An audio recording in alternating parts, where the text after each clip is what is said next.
Manhunt. Manhunt by Rockstar Games. Released in 2003, this stealth horror game put players in control of James Earl Cash, a death row inmate forced to participate in snuff films by executing gang members in increasingly brutal ways. The game featured plastic bag suffocations, wire garrote strangulations, and glass shard executions, all captured with a handheld camera aesthetic that emphasized the voyeuristic violence. In 2004, the game was linked to the murder of 14-year-old Stefan Pakira in Leicester, England, when the victim's parents claimed the killer was obsessed with Manhunt. This led to the game being pulled from shelves across the UK by major retailers like Dixons and Game, though it was never officially banned by the government. New Zealand became the first country to officially ban the game in 2003, followed by Australia refusing classification in 2004. The controversy centered on whether the game was a murder simulator that trained players in killing techniques or simply an exploitative piece of entertainment. The Leicester case remains disputed, as police found a copy of the game in the victim's room, not the killer's, and the judge, defense, prosecution, and Leicester police all emphasized that Manhunt played no part in the case. Despite the bans, Manhunt became a cult title and cemented Rockstar's reputation for pushing boundaries. Mark Echo's Getting Up. Mark Echo's Getting Up, Contents Under Pressure, faced an unusual ban in 2006. The game, which focused on graffiti culture in a dystopian city, allowed players to tag buildings, trains, and public spaces while evading authorities. Australia's Office of Film and Literature Classification refused to rate the game, effectively banning it from sale, arguing it promoted and instructed players in vandalism techniques. The decision was particularly controversial because the game presented graffiti as artistic expression and political resistance against an oppressive regime, not random destruction. Fashion designer Mark Echo, who created the game, argued that banning it was cultural censorship that failed to distinguish between illegal activity and artistic commentary. The game featured real graffiti artists like Cope 2 and Futura consulting on authentic tagging techniques, which ironically became part of the ban justification. Several European retailers refused to stock it, despite it being legally available. The ban highlighted the ongoing debate about whether games can depict illegal activities as part of storytelling without endorsing them in reality. Australia remained the only country to officially ban the game. Manhunt 2, the 2007 sequel to Manhunt, became one of the most comprehensively banned games in PlayStation 2 history. Manhunt 2 followed Daniel Lamb, a psychiatric patient who escapes an asylum and uncovers a conspiracy involving mind control experiments. The British Board of Film Classification took the unprecedented step of refusing to rate the game at all, making it illegal to sell or supply in the UK. The ESRB initially gave it an adults-only rating in the United States, which effectively functioned as a ban since major retailers like Walmart and GameStop refused to stock AO titles, and Sony wouldn't allow AO games on PlayStation 2. The Wii version drew particular scrutiny because motion controls required players to physically mime stabbing, suffocating, and mutilating victims, which critics argued crossed a line from passive viewing to active participation in violence. Rockstar was forced to edit the game, adding blurring effects and cutting away from the most graphic kills to secure an M rating. Ireland, Germany, South Korea, and New Zealand also banned the original version. The edited version was released in 2008, and the UK lifted its ban that same year in October, after multiple appeals. Ireland also eventually allowed the edited version, with an 18 certificate. Sales data showed the controversy actually boosted interest, though the limited release meant the game reached a smaller audience than its predecessor, The Guy Game.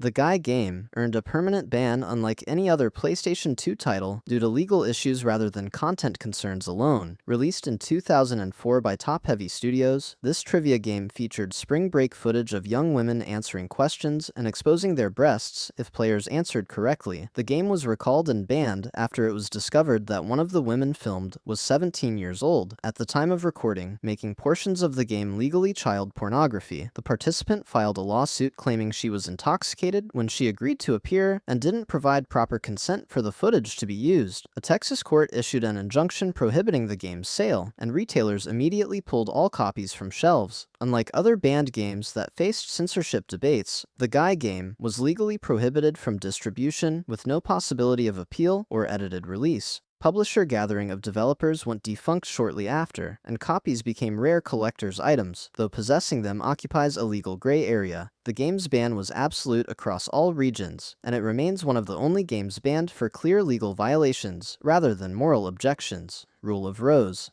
Rule of Rose, a 2006 psychological horror game by Punchline, faced bans across Europe based largely on misunderstandings and politicians who never played it. The game followed Jennifer, a young woman trapped in an airship controlled by an aristocratic group of cruel children in 1930. European politicians, particularly in the UK, claimed the game depicted child murder and sexual violence against minors after viewing misleading footage. Italian politician Francesco Starace called for an EU-wide ban, describing content that didn't actually exist in the game. The actual story dealt with themes of childhood trauma, abuse, and repressed memories through metaphorical imagery, not explicit depictions. Despite the British Board of Film Classification finding nothing ban-worthy after actually reviewing the game, the political pressure led UK distributor 505 Games to cancel the release entirely. Italy formally proposed banning the game, though no official ban was implemented. Australia and New Zealand also refused classification. The ban became a case study in moral panic overriding actual content evaluation, as journalists who played the game found it disturbing but not gratuitous. The game achieved cult status partly due to its rarity, with European copies selling for hundreds of dollars on the secondary market. Bully.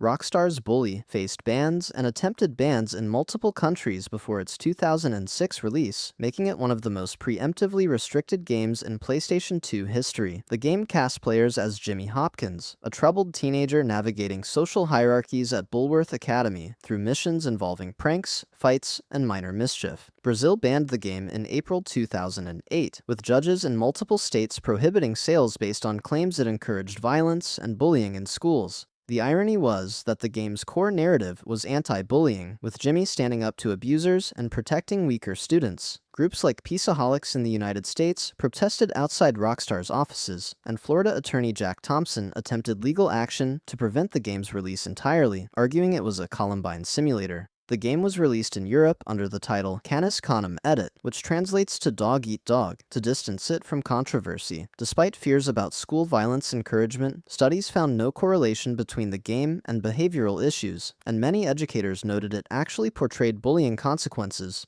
The Brazilian ban was eventually overturned in 2016 after a decade-long legal battle. Sales exceeded 1.5 million copies in the first year despite the restrictions. By the way, if you're enjoying this kind of gaming content, I create videos like this all the time. Subscribing would really help out. Grand Theft Auto San Andreas. The hot coffee modification scandal of 2005 made Grand Theft Auto San Andreas the center of the biggest video game controversy of its generation. The game, released in 2004, contained hidden sexual minigames that were disabled in the code but not removed. Modder Patrick Wildenborg discovered the content and released a patch that unlocked interactive scenes showing protagonist Carl Johnson and girlfriends in explicit sexual positions. The Entertainment Software Rating Board re-rated the game from mature to adults only in July 2005, forcing Rockstar to halt production and recall existing copies. Major retailers including Walmart and Target pulled the game from shelves, and the AO rating meant it couldn't be sold in many stores that had policies against adult content. Australia banned the unmodified version, and several countries suspended sales pending investigation. The scandal led to a class action lawsuit against Rockstar that was settled for $20 million, and the United States Federal Trade Commission fined parent company Take-Two Interactive. Rockstar released a modified second edition with the content removed from the code entirely, which received an M rating and returned to stores. Despite the controversy costing tens of millions of dollars in recalls and lost sales, San Andreas still sold over 27 million copies, making it the best-selling PlayStation 2 game ever. Reservoir Dogs. The 2006 video game adaptation of Quentin Tarantino's film Reservoir Dogs was banned in Australia and New Zealand for interactive torture sequences. Developed by Volatile Games, the game expanded on the movie's heist gone wrong story, with missions showing what happened during the gaps in the film's non-linear narrative. The controversy centered on hostage interrogation scenes, where players could pistol whip, punch, and intimidate civilians to extract information, with graphic depictions of injuries and suffering. Australia's Office of Film and Literature Classification refused to rate the game, and New Zealand followed with an outright ban, both citing that the torture was player-controlled rather than cutscene violence. Critics noted the irony that the film, which contained the infamous ear-cutting scene, was legally available while the game adaptation was banned, despite being less graphically violent overall. The game also featured execution-style shootings of wounded criminals and police officers, which added to classification concerns. Eidos Interactive released the game in North America and Europe with a mature rating, but it received poor reviews and sold fewer than 300,000 copies. The bans were never overturned, making it permanently unavailable in those regions. The game became a reference point for debates about whether interactive violence was fundamentally different from passive film violence. Canis Canem Edit. Canis Canem Edit was the European title for Bully and faced its own distinct set of bans separate from the North American release. Rockstar changed the name, which translates to Dog Eat Dog, to preemptively avoid controversy in regions sensitive to school violence themes. Despite the rename, Brazil banned the game under both titles in April 2008 after judges in Rio de Janeiro and Minas Gerais ruled it encouraged violence and disobedience in educational settings. The game was also temporarily banned in several UK retail chains based on pressure from family advocacy groups, though it was never officially prohibited by the government. In Germany, the game faced age restriction debates, with some states attempting to add it to the index of media harmful to youth, which would have prevented advertising and restricted sales to adults only. The European version was actually slightly censored compared to the North American release, with certain weapons removed and some dialogue toned down, yet it still faced more legal challenges. The title change strategy largely failed to reduce controversy, as critics focused on gameplay rather than branding. The game remained banned in Brazil until 2016, when a judge finally overturned the decision after reviewing actual gameplay footage. Grand Theft Auto 3.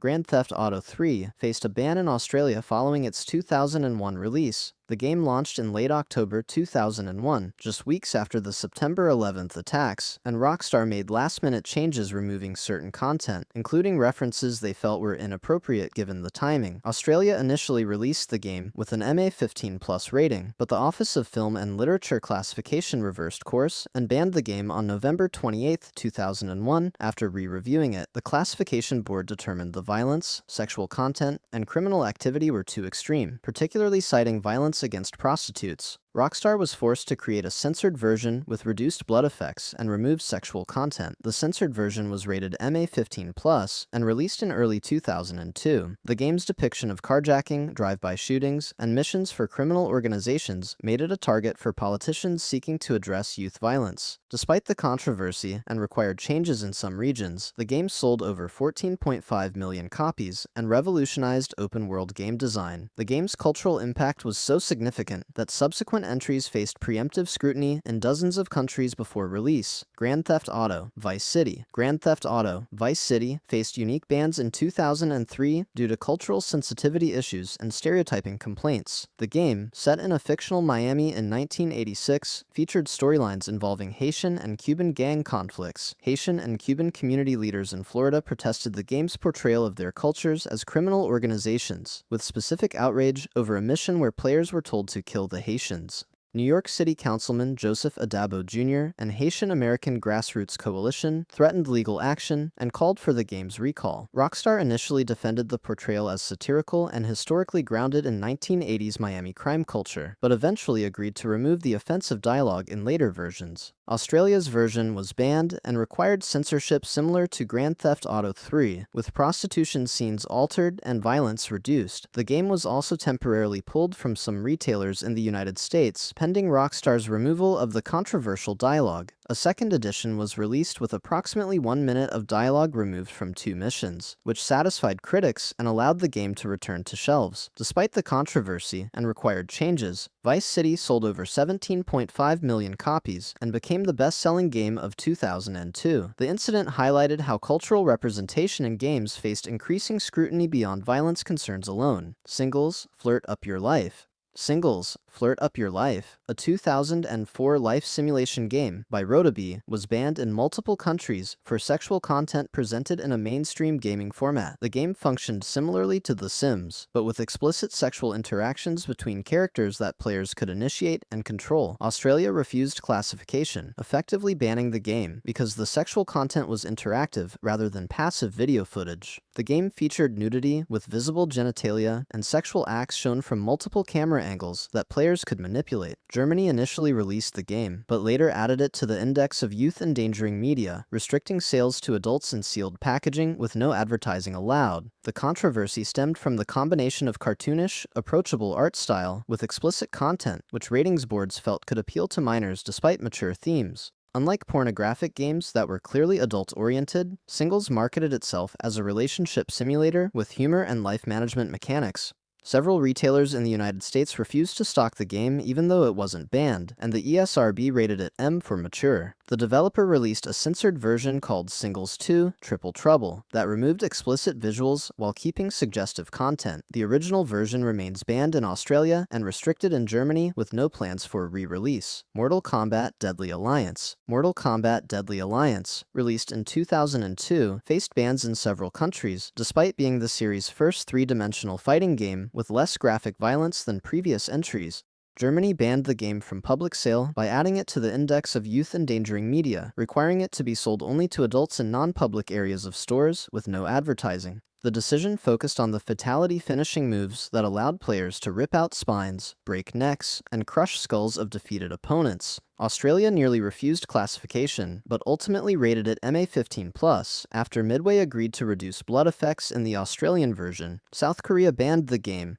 outright for extreme violence and brutality in a competitive fighting context, arguing it glorified killing beyond self-defense scenarios. The Mortal Kombat series had a long history with censorship, as the original game in 1992 sparked the creation of the ESRB rating system in the United States. Deadly Alliance was actually less gory than Mortal Kombat 4 or the earlier two-dimensional games, but the improved graphics made the violence more realistic and concerning to ratings boards. The game sold over 2 million copies despite regional bans and became the best-selling entry in the series at that time. Germany didn't remove the game from the index until 2015, 13 years after its release. If you found this informative, subscribe so you catch every new video I post. Thanks for watching.